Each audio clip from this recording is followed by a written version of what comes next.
TTV Dinakaran சொல்றாரு, எங்க கஞ்சா கிடைக்குது, எங்க அபின் கிடைக்குது, எல்லாமே குடிக்கிறவனுக்கு தெரியுது.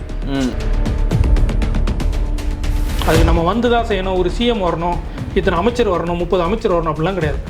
தானாகவே நடக்கும்.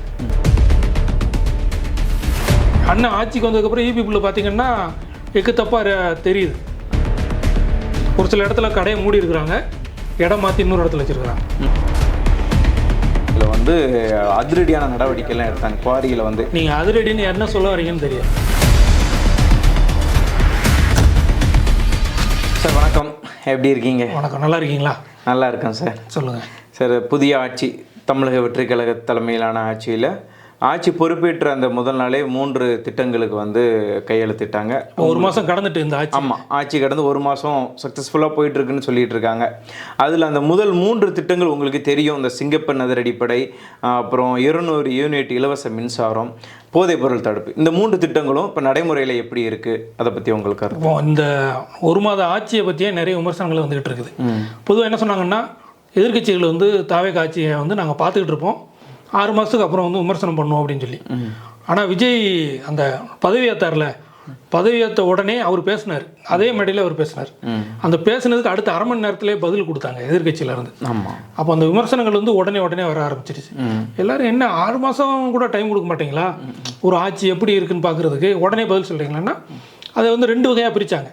அதாவது இப்போ நம்ம பார்த்தோன்னா, நிர்வாகம் வந்து ஆட்சியில் யார் இருந்தாலும் இல்லைனாலும் நடக்கும். நீங்கள் பார்த்துருப்பீங்க, கூவத்தூரில் வந்து எல்லா எம்எல்ஏக்கள் எல்லாமே அதிமுக ஆட்சியில் இருந்தாங்க. அந்த டைமில் 1 மாதமோ 1.5 மாதமோ இருக்கும்போது நிர்வாகம் நடந்துட்டு தான் இருந்தது. கவர்மெண்ட்டில் என்னெல்லாம் நடக்குமோ நடந்துகிட்டு இருந்தது. இப்போ கூட பார்த்தோன்னா நம்ம ஏப்ரல் 23 ஓட்டு போட்டிருப்போம், மே 4 தான் வந்து ரிசல்ட் வருது. அதுக்கப்புறம் 10ஆம் தேதி தான் இவங்க பதவி வைக்கிறாங்க. இந்த இடைப்பட்ட காலம் இருக்குல்ல, இடைப்பட்ட காலத்தில் ஒரு நிர்வாகம் நடந்துகிட்டு இருக்கு. இது ஆட்சி முறை, இது வந்து நடந்துகிட்டு இருக்கும். அதே மாதிரி பார்த்தீங்க அப்படின்னா, இந்த விளாத்திக்குளத்தில் ஒரு சம்பவம் நடந்துச்சு. தேர்தல் நேரத்தில் நம்ம பார்த்துருப்போம். ஒரு பெண் வந்து 12ஆம் வகுப்பு பெண் வந்து வன்கொடுமை செய்யப்பட்டு, அந்த மாதிரி அந்த டைமில் வந்து காவல்துறை நடவடிக்கை எடுத்தாங்க. நீதிமன்றத்தில் விசாரணை நடந்தது. அப்போ யாருமே ஆட்சியில் இல்லை. முதலமைச்சராக ஸ்டாலின் இருந்தால் கூட காபந்து முதலமைச்சர் தான் அவர். அவரால் செயல்பட முடியாது, எந்த உத்தரவும் போட முடியாது. அப்படி ஒரு நிலையில தான் அந்த ஆட்சி நடக்குது. தேர்தல் நடத்தை விதிமுறைகள் இருக்குது. அந்த டைமில் காவல்துறை நடவடிக்கை எடுத்தாங்க. இப்போ இதையெல்லாம் பார்க்கும்போது சில விஷயங்கள் வந்து தானாகவே நடக்கும். அதுக்கு நம்ம வந்து தான் செய்யணும். ஒரு சிஎம் வரணும், இத்தனை அமைச்சர் வரணும், 30 அமைச்சர் வரணும் அப்படிலாம் கிடையாது. தானாகவே நடக்கும்.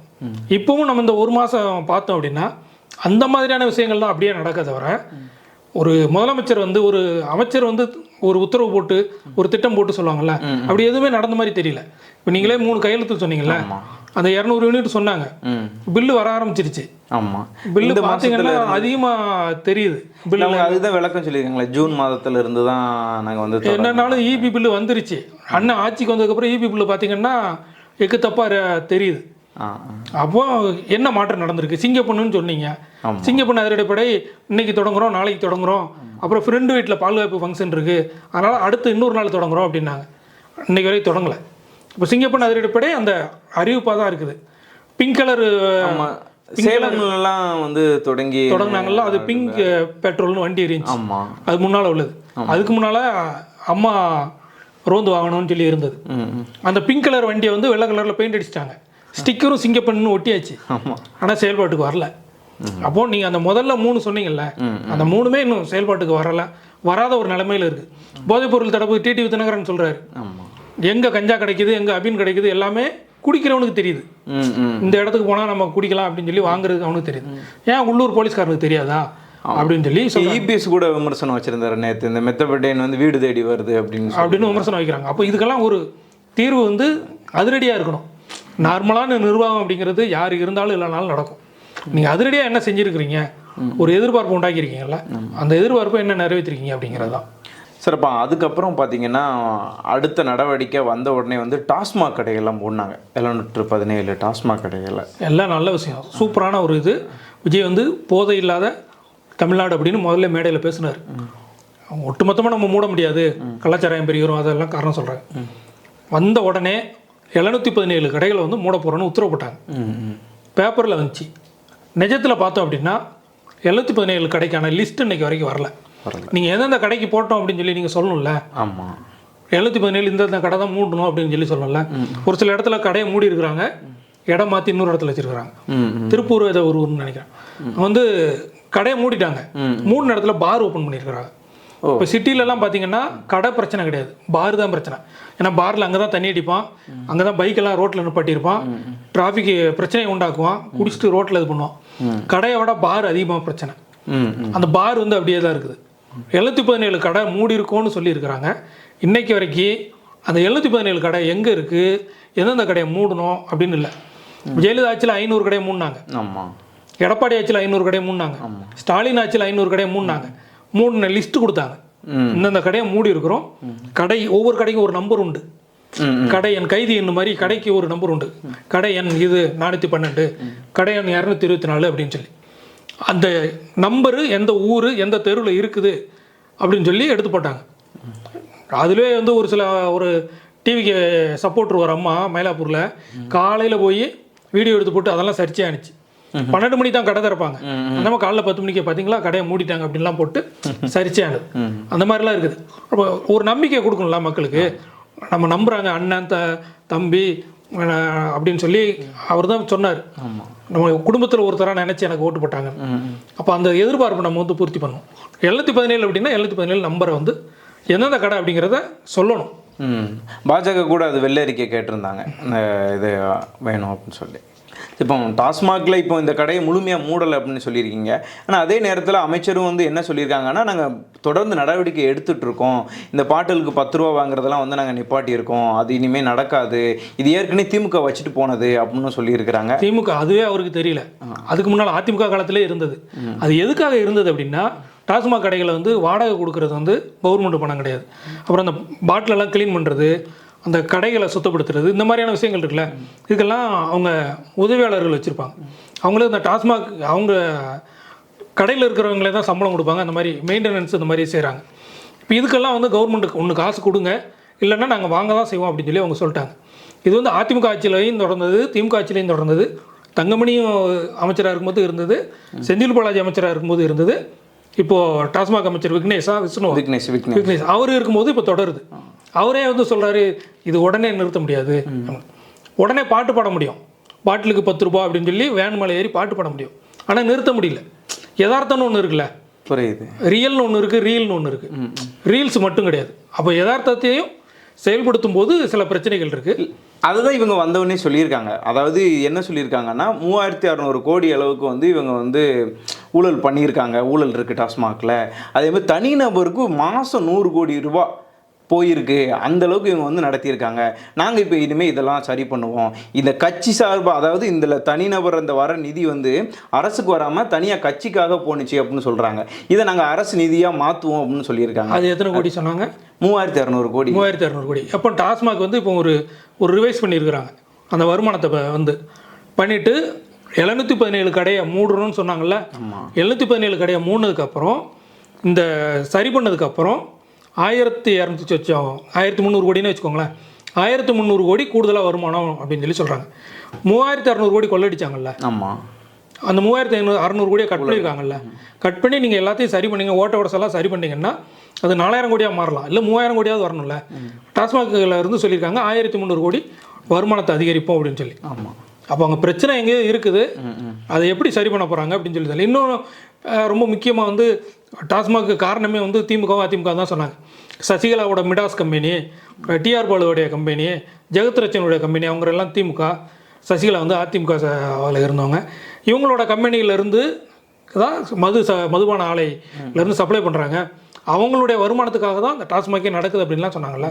ஆட்சிக்கு வந்து 1 மாதம் ஆயிடுச்சுல்ல. நீங்கள் சசிகலா கம்பெனியில் வாங்க மாட்டேன், ஜெகத்ரட்சகன் கம்பெனியில் வாங்க மாட்டேன், டிஆர் பாலு கம்பெனியில் வாங்க மாட்டேன்னு ஒரு கொள்கை முடிவு எடுக்கலாம்ல. இப்போ தான் வந்திருக்காங்க, பார்க்கலாம் தொடர்ந்து அடுத்து. அப்போ நீங்கள் வந்து டாஸ்மாக் விற்பனை பண்ணி அந்த வருமானத்தை வந்து நீங்கள் சசிகலாவுக்கும் டிஆர் பாலுக்கும் ஜெகத்ரட்சனுக்கும் மறைமுகமாக திமுக அதிமுகவுக்கு சப்போர்ட் பண்ணுறீங்க, அப்படி தானே அர்த்தமாயிருது. இல்லை, எங்களுக்கு இங்கே என்ன பிரச்சனை இருக்குங்கிறது பார்க்குறதுக்கே எங்களுக்கு இந்த 1 மாதம் ஆயிடுச்சு, அதனால் நாங்கள் தொடர்ந்து நடவடிக்கை எடுப்போம் அப்படின்னு அவங்க சொல்கிறாங்க. சரி, அதையும் பார்க்கலாம். சார், அடுத்து ஒரு முக்கியமான ஒரு விஷயம், பரபரப்பான விஷயம் என்ன அப்படின்னு பார்த்தீங்கன்னா, இந்த டாஸ்மாக் அப்புறம் கனிம வள கொள்ளை. அதாவது அமைச்சர் பிரபு ஒரு தலைமையில் வந்து அதிரடியான நடவடிக்கைலாம் எடுத்தாங்க குவாரியில் வந்து. நீங்கள் அதிரடின்னு என்ன சொல்ல வரீங்கன்னு தெரியும். அதாவது நார்மலாக நடவடிக்கை எடுத்தோன்னா அப்படியே நடந்து போகிறது, கேமரா வச்சு ஷூட் பண்ணுறது, அதிரடினா ட்ரோன் கேமரா வச்சு ஷூட் பண்ணுறது. அவர் போகிற இடத்துலலாம் ட்ரோன் கேமரா போனாங்க. அப்புறம் அவர் காரில் போகிறாரு, 2 பக்கமும் காவல்துறையெல்லாம் தொங்கிட்டு போனாங்க கன்னோட. இது வந்து அதிரடி அப்படின்னு சொல்கிறாங்க. அதாவது இப்போ கனிம வளம்னாலே உங்களுக்கு மிகப்பெரிய பிரச்சனை இல்லையா, அது ஒரு பயங்கரமான விஷயம். அதுக்கு நாங்கள் ஒரு இந்த அளவுக்கு நடவடிக்கை எடுக்கணும்னு மக்கள் மத்தியில் காமிக்கணுங்கிறதுக்காக தான் நாங்கள் இந்த மாதிரிலாம் பண்ணுறோம் அப்படிங்கிறது தப்பு இல்லை தானே?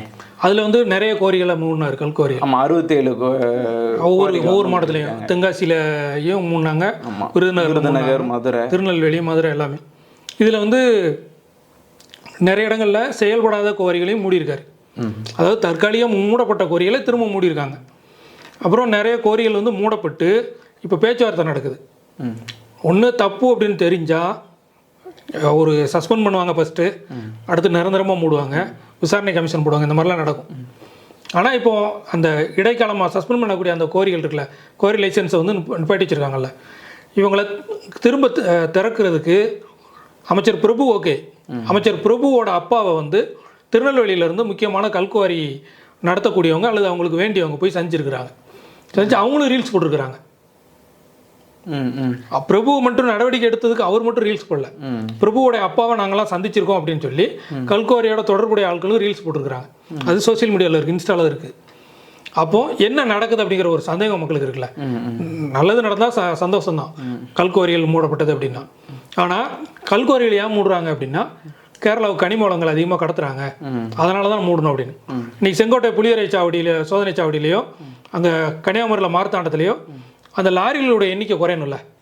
கேரளாவுக்கு போகக்கூடிய லாரி டாரஸ் லாரின்னு சொல்லுவாங்க, பெரிய பெரிய டயர் வச்சு 8 டயரு 10 டயர்லாம் இருக்கும். அந்த எண்ணிக்கை குறையணும்ல, அந்த லாரிகள் அதே தான் போய்கிட்டு தான் இருக்குது. அதான் 469 லாரிகளே வந்து இவங்க வந்து பறிமுதல் பண்ணியிருக்காங்க. மீதி லாரி 469 எண்ணிக்கை. ஓகே, இது ஒவ்வொரு கவர்மெண்ட்லையும் ஒவ்வொரு மாதம் அது எண்ணிக்கைக்கு வந்து இத்தனை லாரி பிடிச்சிருக்கிறோம், இத்தனை கோரியில் மாதிரி விசாரணை பண்ணிடுவோம் அப்படின்னு சொல்லி நடவடிக்கை எடுக்கணும்ல. இப்போ அங்கே அப்பாவு மேலேயும் நயனார் நாகேந்திரன் மேலேயும் பெரிய குற்றச்சாட்டு வந்துச்சு. அதுக்கு என்ன நடந்துச்சு அப்படிங்கிறது இருக்குது. அப்புறம் ராதாபுரம் தொகுதிக்கு குடிநீர் வரக்கூடியது, விவசாயத்துக்கு வரக்கூடிய தண்ணீரே வந்து கல்கோரிக்காரங்க வந்து தடுத்து வச்சுருக்காங்கலாம் பிரச்சனை வந்துச்சு. அப்போ அதையெல்லாம் சரி பண்ணணும். அதெல்லாம் சரி பண்ணணும்னா நம்ம ஏற்றுக்கலாம். ஆனால் இது 1 மாதத்துக்குள்ளே அது சரி பண்ண முடியாது தான், அது செய்யட்டும், நம்ம பார்க்கலாம். இல்லை, அதே அவங்க சொல்லியிருக்காங்க, நாங்கள் இன்னும் நிறைய விஷயம் அதுக்கான அறிக்கை நாங்கள் ரெடி பண்ணிகிட்டு இருக்கோம், விரைவில் நடவடிக்கை எடுப்போம் அப்படின்னு சொல்லியிருக்காங்க தாவேக தரப்பில். வந்து அறநிலைத்துறை அமைச்சர் ரமேஷ் அவர்கள் வந்து அண்மையில் திருச்செந்தூர் கோயிலுக்கு வந்து ஆய்வு போயிருந்தாங்க. அப்போ அங்கே இல்லை அர்ச்சகரே வந்து அமைச்சர் யாருன்னே தெரியாமல் அவர்கிட்ட இவர் மப்டியில் போயிருந்தார். இவர்கிட்டே வந்து 4000 ரூபாய் ஒரு ஆளுக்கு தான் 1000 கொடுங்க, நான் உங்களை உள்ள சிறப்பு தரிசனம் கொண்டு போகிறேன்னு சொல்லி அது பெரிய சர்ச்சையாக இருந்துச்சு. அவங்கள சஸ்பெண்ட் பண்ணி அமைச்சர் ரமேஷ் அவர்கள் செய்கிறது எல்லாமே சர்ச்சையாக இருக்குது. முதல்ல அவர் ஜெயித்த உடனே திருச்சியில் வந்து ஒரு அரசு மருத்துவமனைக்கு போனார். போய் அங்கே போய் நடவடிக்கை எடுத்தார். அந்த வண்டி தள்ளுறவங்க, உதவியாளராக இருக்கக்கூடியவங்க. இப்போ இவர் நடவடிக்கை எடுக்கக்கூடியது யாருமே அரசு ஊழியர்கள் கிடையாது. குற்றங்கள் நடக்கிறதுக்கு முக்கிய காரணமாக இருக்கிறது அரசு ஊழியர்களாக இருக்கிறவங்க, நிரந்தர பணியாளராக இருக்கிறவங்க. இப்போ இவர் நடவடிக்கை எடுக்கிறவங்க எல்லாமே தற்காலிக பணியாளராக இருக்கிறாங்க, கான்ட்ராக்டில் இருக்கிறவங்களாம் இருக்காங்க. இப்போ அதில் செக்யூரிட்டி சர்வீஸ்லேருந்து 2 பேரை இது பண்ணிட்டாங்க, எக்ஸ் சர்வீஸ்மேன் பண்ணிட்டாங்க. அவங்க என்ன செய்வாங்க, இங்கே தடைப்பட்டோம்னா இன்னொரு கம்பெனியில் போய் சேருவாங்க, இன்னொரு இடத்துல போய் அவங்க அந்த சர்வீஸை வந்து பண்ண போகிறாங்க. அப்போ இந்த இடத்துலேருந்து அவங்கள மாற்ற தான் செஞ்சுருக்கிறாங்க. இப்போ இதுக்கு பொறுப்பானவங்க யார்? அந்த இந்து சமய அறநிலைத்துறை அதிகாரிகள் இருக்காங்கல்ல, அவங்க மேலே நீங்கள் என்ன நடவடிக்கை எடுத்தீங்க? அதுக்கு இப்போ தான் கமிட்டி போட்டிருக்கிறாங்க. அந்த கமிட்டி வந்து அந்த கமிட்டியின் மூலமாக அறநிலைத்துறை அதிகாரிகள் மேலே நடவடிக்கை எடுத்தாங்கன்னா ஒரு நிரந்தர தீர்வாக இருக்கும். அங்கே உள்ள அர்ச்சகர் வந்து அவர் தற்காலிகமாக இருக்கிறவர், அவருக்கு தடை போட்டிருக்கிறாங்க. அவர் அந்த கோயில் இல்லைன்னா இன்னொரு கோயிலுக்கு போகிறாரு. இல்லை, இது ஒரு முதல் எச்சரிக்கையாக ஒரு கமிட்டி போட்டிருக்காங்க, வரவேற்கத்தக்கது. இப்போ வந்து குறைஞ்சிருக்குது அப்படிங்கிறாங்க. அர்ச்சகர்கள் வந்து இந்த சிறப்பு தரிசனத்துக்கான பணம் வாங்குறது குறைஞ்சிருக்குது அப்படிங்கிறாங்க. நல்ல விஷயம். ஆனால் பொதுமக்கள் நிறைய பேர் வரிசையில் காத்திருக்கிறாங்க. அவங்களுக்கான உதவிகளையும் செஞ்சால் இன்னும் நல்லது. அரசு ஊழியர்கள் மேலே நடவடிக்கை எடுக்க ஆரம்பித்தா அது சிறப்பாக இருக்கும். இந்த தற்காலிக பணியில் இருக்கிறவங்க, கான்ட்ராக்டில் இருக்கிறவங்கள வந்து அவங்களுடைய வருமானமும் கம்மியாக இருக்கும், சம்பளமும் கம்மியாக இருக்கும். நிச்சயமாக இது நல்ல ஒரு முன்னேற்றத்தை நோக்கி போகும் அப்படின்னு நம்ம அது ஏற்றுக்கலாம், நல்லபடியாக இருக்கும். கண்டிப்பாக. லஞ்ச ஒழிப்புத்துறை வந்து ரொம்ப இப்போ முக்கியமாக என்ன ஒரு விஷயம் அப்படின்னா, லஞ்ச ஒழிப்புத்துறை இயக்குனராக இருக்கக்கூடிய அருண் ஐபிஎஸ் நியமனத்தை இவங்க ஆட்சியில் இல்லாத போது வந்து எதிர்த்தாங்க. ஆனால் இப்போ ஆட்சியில் இவங்க வந்த உடனே ஐபிஎஸ் வந்து நியமனம் பண்ணியிருக்காங்க. ஏன்னா அவர் ஒரு நல்ல அதிகாரி, அவர் மூலியமா நாங்கள் என்ன சொல்கிறாங்கன்னா, ஒரு சிலருக்கு வந்து அருண் ஐபிஎஸ் பிடிக்காது. ஏன் அப்படின்னா ஒரு குண்டர் சட்டத்தில் போடுறாரு. அதாவது நான் இந்த பக்கம் காசு வாங்கிட்டு அந்த பக்கம் பேசினா குண்டர் சட்டம் போடுறாங்க. லாட்ரி வித்தாங்க திருச்சியில், அவங்க மேலெல்லாம் குண்டர் சட்டம் போட்டார் அப்படின்னு சொல்லி. அது அவங்களுடைய தனிப்பட்ட விஷயம். சரி, ஒரு நேர்மையான அதிகாரின்னு போட்டிருக்கிறாங்க. அவர் வந்து KN நேருமலை கேஸ் போட்டார் பார்த்தீங்களா? ஆமாம், திமுகவுடைய வந்து பெரிய டான் இவர் தான். KN நேரு அமைச்சர்களுக்கெல்லாம் மாநாடு நடத்தினாலே பெருசாக நடத்துவார், அவர் மேலே கேஸ் போட்டார். அடுத்து செந்தில் பாலாஜி மேலே கேஸ் போட போகிறாங்க அப்படின்னு. இது ரெண்டுமே நம்ம பார்த்தோன்னா தாவேக கவர்மெண்ட்டுடைய நடவடிக்கையோ இல்லை வெறும் அருண் ஐபிஎஸ் மட்டுமான நடவடிக்கையோ கிடையாது. நீதிமன்றத்தில் இருந்து உத்தரவு இருக்குது, வழக்கு நடந்துக்கிட்டு இருக்கு. நீதிமன்றம் வந்து நீங்கள் எஃப்ஐஆர் போடுங்கன்னு சொல்லி ஒரு அழுத்தம் கொடுக்காங்க. அந்த நீதிமன்ற உத்தரவின் அடிப்படையில் தான் இது நடக்குதே தவிர நீதிமன்றம் வந்து கைட் பண்ணுறாங்க, இதை செய்யுங்க. இதை செய்யலைன்னா நீதிமன்றம் அவமதிப்பாயிரும். ஆனாலும் திமுக ஆட்சியில் செய்யலை, இவங்க செஞ்சுருக்கிறாங்க. திமுக ஆட்சியில் 3 வருஷமாக அவர் மேலே வந்து எந்த வழக்குமே போடலை. அதே நீதிமன்ற உத்தரவு இருந்தாலும் இவங்க ஆட்சிக்கு வந்த உடனே அதை செயல்படுத்தியிருக்காங்க இல்லையா? அது ஒரு வரவேற்கக்கூடிய விஷயம். வரவேற்கிறது தான். அது நீதிமன்றமே பதில் சொல்லும். அதுக்கு நீதிமன்றம் சொல்லியிருக்கிறாங்க, நீங்கள் ஏன் திடீர்னு போட்டிங்கன்னு எங்களுக்கு தெரியும் அப்படின்னு விளக்கம் கேட்டிருக்கிறாங்க. அந்த விளக்கத்துக்கு வந்து அவங்க பதில் சொல்லுவாங்க. அமைச்சர் ஆதவ அர்ஜுனா நடவடிக்கை என்னன்னு பார்த்தீங்கன்னா, பொதுப்பணித்துறையில் வந்து இந்த டெண்டர் முறைகேடுலாம் இருக்கும் இல்லையா, இதெல்லாம் எதுவுமே நடக்கக்கூடாது. இன்ஜினியர்ஸாக இருக்கட்டும், அதிகாரி யாருமே வந்து ஒப்பந்ததாரர்கிட்டையும் அவங்ககிட்ட இந்த அலுவலகத்துக்கோ லஞ்சமே வரக்கூடாது அப்படின்னு சொல்லியிருக்காங்க. இது வந்து தமிழ்நாட்டில் ஒரு நல்ல விஷயம். இது வந்து விஷயமா பார்க்கப்பட்டுச்சு. விஜய் அவர்கள் வந்து பிரச்சாரத்திலே பேசினார். நீங்கள் வந்து நிதி இல்லைன்னு சொல்கிறீங்க, எப்படி வந்து பெண்களுக்கு கோடைக்கால நிதி 2000 ரூபா கொடுத்தீங்க, மகளிர் உரிமை தொகை வந்து எக்ஸ்ட்ரா கொடுத்தீங்க, 5000 ரூபா விடிய காலம் வந்துச்சு, எப்படி வந்துச்சு? அப்போ நிதி இருக்குது கவர்மெண்ட்டில், எந்த திட்டத்தையும் செயல்படுத்த நிதி இருக்குது. அது மட்டும் கிடையாது, CMSR ஃபண்டுன்னு சொல்லி 30% இருக்குது. அந்த 30% கட் பண்ணாலே நான் எல்லாமே செய்ய முடியும் அப்படின்னு சொல்லி இப்போ இருக்கிற CMSR வந்து சொன்னாங்க. விஜய் வந்து பிரச்சாரத்திலே சொல்லியிருக்கிறார். அப்படின்னா என்ன அர்த்தம் அப்படின்னா, 30% கமிஷனாக போகுது, 40% கமிஷனாக போகுது, பார்ட்டி ஃபண்டுன்னு கொடுக்குறாங்க, தனிப்பட்ட அமைச்சர்கள் ஃபண்டுன்னு கொடுக்குறாங்க, அதெல்லாம் நாங்கள் ஸ்டாப் பண்ணுவோம் அப்படின்னு சொல்கிறாங்க. ஆதவ அர்ஜுனா நல்ல விஷயம் தான் சொல்லியிருக்கிறாரு. செயல்பாட்டில் எப்படி இருக்குது அப்படிங்கிறத பார்க்கணும். அதாவது எனக்கு எதுவுமே தர வேண்டாம், கவர்மெண்ட்டுக்கு எதுவும் கொடுக்க வேண்டாம், கட்சிக்கு நிதி எதுவும் கொடுக்க வேண்டாம்னு சொல்லி அப்படி சொல்கிறவர் போன ஆட்சியில் எடுத்த டெண்டர்கள் இருக்குல்ல, அதுக்கான நிதி இன்னும் கொடுக்கல, அதை ஸ்டாப் பண்ணி வச்சுருக்கிறாங்க. அப்போது ஒரு சந்தேகம் வருது, ஏன் அந்த கான்ட்ராக்டர்கள் எடுத்து வேலை செஞ்சுட்டு இருக்கிறாங்க, அவங்க நேர்மையாக செய்கிறோன்னு சொல்கிறாங்க. தேர்தல் நடத்தை விதிகள் இருந்ததுனால அப்பவும் அவங்களுக்கான அந்த டெண்டருக்கான பணம் போய் சேரலை. இப்போ தேர்தல் நடத்தை விதிகள் வந்து புது ஆட்சி வந்துருச்சு, 1 மாதம் முடிஞ்சிருச்சு, இன்னமும் அவங்களுக்கு ஃபண்டு வந்து ரிலீஸ் பண்ணலை. அப்போ மக்களுக்கான திட்டங்கள் இருக்குல்ல, அது எல்லாமே அப்படியே நிற்குது. இன்னொன்று, புதுசாக டெண்டர் எதுவுமே பொதுப்பணித்துறையில் விடலை. நீங்கள் ஓப்பனாக டெண்டர் விடுங்க, எல்லாருக்கும் தெரியட்டும், டிரான்ஸ்பரண்டாக இருங்க. இல்லை, இதில் ஏற்கனவே இருந்த ஒப்பந்ததாரர்களாக இருப்பாங்க இல்லையா, அவங்க மேலே ஒரு சந்தேகம் இருக்கும் இல்லையா, அது கூட ஒரு காரணமாக இருக்கும்ல. நாங்கள் வந்து சரியான நபர்கிட்ட போய் சேரணும் அப்படிங்கிறதுக்காக ஒரு சின்ன தாமதம் இருக்கு. தாமதர்களாக அந்த டெண்டரை நீங்கள் ரத்து பண்ண முடியாது. கிட்டத்தட்ட 5-6 மாதம் ஆயிடுச்சு. அவங்க மேக்சிமம் வந்து கான்ட்ராக்ட்காரங்க பார்த்தீங்க அப்படின்னா எங்கேயாவது கடன் வாங்கி அல்லது வட்டிக்கு வாங்கியோ நகை அடகு வச்சோ வேலையை செய்வாங்க. அதுக்கப்புறம் பில்லு வந்தோடனே அதை வந்து திருப்பி கொடுப்பாங்க. மேக்ஸிமம் அப்படி தான் நடக்கும். ஆனால் இதில் வந்து நம்ம சந்தேகம் அப்படின்னா அவங்களுடைய தனிப்பட்ட வாழ்க்கை பாதிக்கப்படுது. அது அவங்களே வந்து இந்த ஒப்பந்ததாரர்கள் எல்லாமே அமைச்சர்கிட்ட சொல்லியிருக்கிறாங்க, அந்த விஷயம் வெளியே வரல. இப்போ இன்றைக்கி வந்து டெண்டரு விடாமல் எல்லாத்தையும் ஸ்டாப் பண்ணி வச்சுருக்கிறாங்க. இப்போ மக்களுக்கான திட்டங்கள் வந்து எல்லாமே பாதிக்கப்பட்டிருக்கு. நீங்கள் சரி பண்ணுங்கள், அதை கண்காணிக்க ஒரு டீம் போடுங்க, எல்லாம் பண்ணிவிட்டு செய்யுங்க. இன்னொன்று முக்கியமான விஷயம் என்ன அப்படின்னா, இப்போ பொதுப்பணித்துறை அப்படின்னா உங்களுக்கு 1000 ரூபாய்க்கு ஒரு வேலை நடக்கணும் அப்படின்னா கமிஷன் கொடுக்கணும் அப்படிங்கிறதுக்காக 1200 ரூபாய் எஸ்டிமேட் போடுவாங்க. எஸ்டிமேட் பட்ஜெட்டே வந்து 1200 தான் போடுவாங்க. போட்டுட்டு அந்த 200 ரூபா கமிஷன் கொடுக்குறது, இன்னொரு 100 ரூபாய் இவங்க எடுத்துக்கிறது அப்படின்னு சொல்லிட்டு அவங்களுக்கு தனியாக கான்ட்ராக்டுக்குன்னு சொல்லி தனியாக கவர்மெண்ட் பணம் கொடுப்பாங்க. அது போக இவங்க கொஞ்சம் கை வைப்பாங்க. இப்படின்னு பார்த்து ஒரு 800 ரூபாய்க்கு வேலை நடக்கும். இது வந்து இயல்பாக நடக்கிறது. அதில் புகார்கள் வரும். அதுலேயும் ஒரு சிலர் வந்து அந்த 800 ரூபாய்க்கு கூட வேலை செய்யாமல் 400 ரூபாய் 500 ரூபாய்க்கு வேலை செய்யும்போது தான் அது பிரச்சனையாகும். இது ஒரு உதாரணத்துக்கு சொல்கிறேன், ஒரு 1000 ரூபாய் வேலை அப்படிங்கிறது. அப்படி பார்த்தோன்னா 30% சிஎம் ஃபண்டு அப்படின்னு போனது, ஸ்டாலின் சார் ஃபண்டுன்னு போனது, அதை வந்து நாங்கள் தடுப்போம்னு சொல்லி சொன்னீங்கல்ல, அப்போது அந்த ஃபண்டு வந்து கவர்மெண்ட்டுக்கு லாபமாக வரணும்ல. நீங்கள் டெண்டர் விட்டீங்க அப்படின்னா அந்த 100 ரூபாய்க்கு வந்து எஸ்டிமேட் எக்ஸ்ட்ரா போட்டு 120 ரூபான்னு போடுறது, அதை வந்து நீங்கள் அந்த தடுக்கணும்ல. 1000 ரூபாங்கிறது 1200 ரூபா போடுறது, எஸ்டிமேட் போட்டு 200 ரூபாய் எடுக்கிறது, அப்போ அது கவர்மெண்ட்டுக்கு லாபமாக வரணும்ல. அதை வந்து சொல்லணும். இல்லை அதுதான் அவங்க சொல்லியிருக்காங்க. அதாவது பொதுப்பணித்துறைக்கு இந்த மாதிரி நடவடிக்கை மூலமாக பொதுப்பணித்துறை வருவாய் வந்து கூடும் அப்படின்னு சொல்லியிருக்காங்க. நீங்கள் நேர்மையாக நடந்தீங்கன்னா உங்களுக்கு அதுக்கான தக்க சன்மானமும் நாங்கள் கொடுப்போம் அப்படின்னு சொல்லியிருக்காங்க. ப்ரைவேட்டுக்கு ஈக்குவலாக நீங்கள் பண்ணுங்க அதுக்கு அப்படின்னு சொல்லி ஊக்கப்படுத்தியிருக்காங்க. ஆமாம், ப்ரைவேட்டு தான் செய்கிறாங்க எல்லாமே. மேக்ஸிமம் பார்த்தீங்கன்னா பெரிய பெரிய நிறுவனங்கள் தான் எல்லாம் மொத்தமாக கான்ட்ராக்ட் எடுத்து மொத்தமாக வாங்குறதுக்காக மொத்தமாக கான்ட்ராக்ட் போன்ற நிறுவனம் அந்த மாதிரி மொத்தமாக அதுக்கு ஷேர் வந்து ஈஸியாக வாங்கிக்கலாம் அப்படின்ட்டு தான் அப்படி செய்கிறாங்க.